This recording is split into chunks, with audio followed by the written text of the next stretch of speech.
বন্ধুরা, আজকে একটি গুরুত্বপূর্ণ বিষয় নিয়ে আলোচনা করব। সেটি হলো, আপনারা এই যে দেখছেন আমার হাতে একটি পঞ্জিকা আছে।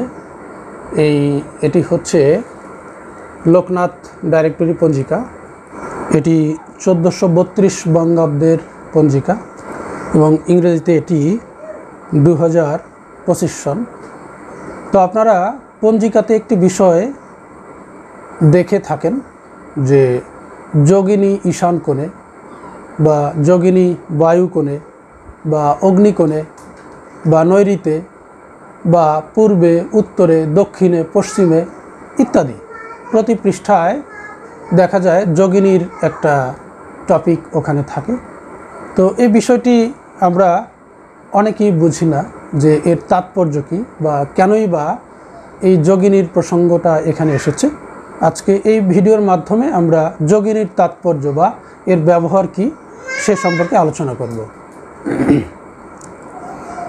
তো বন্ধুরা, তার আগে জেনে নিই যে এখানে যে 8টি দিকের কথা বলা হয়েছে, এই 8টি দিকের উত্তর, দক্ষিণ, পশ্চিম, পূর্ব, এই 4টি দিক আমরা চিনি। আবার অনেকে এখানে ঈশান কোণ বা অগ্নিকোণ বা নৈঋত কোণ বা বায়ু কোণ, এই কোণগুলি কি, কোন দিকে, সেটি আমরা কিন্তু অনেকেই জানি না।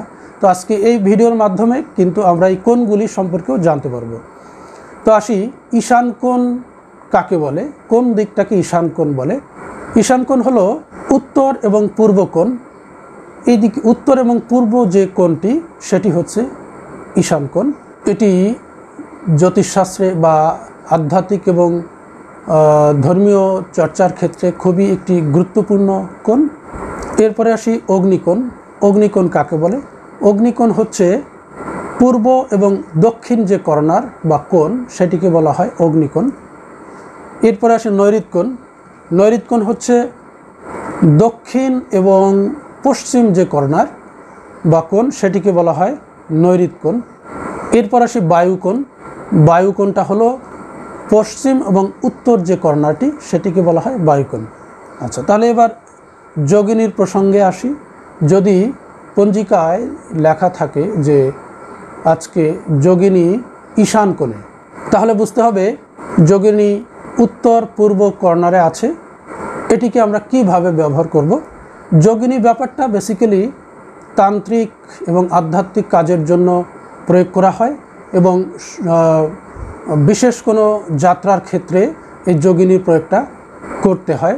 যেমন ধরুন, আমি কোনো একটা বিশেষ কাজে যাব বা আপনি কোনো একটা বিশেষ তাৎপর্যপূর্ণ কাজে যাচ্ছেন, সেই কাজটি শুভ হওয়া প্রয়োজন।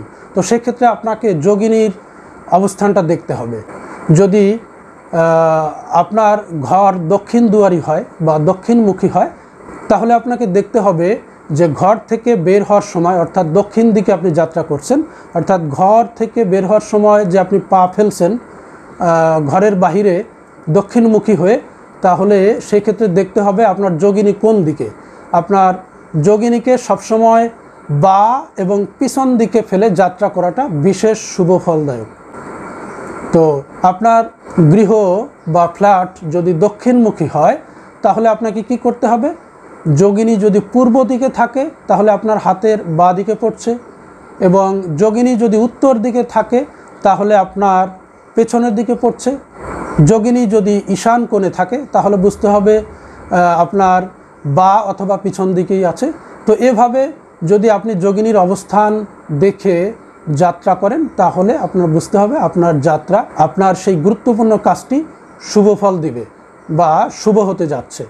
তদ্রূপ বলবো, যোগিনী যাত্রা করার সময়, বিশেষ কোনো যাত্রা করার সময় যোগিনী যদি হাতের ডান দিকে থাকে বা সামনে থাকে, সম্মুখ ভাগে থাকে, তাহলে বুঝতে হবে আপনার যাত্রাটা শুভ নয়, সেই কাজটি আপনার শুভ ফল নাও দিতে পারে।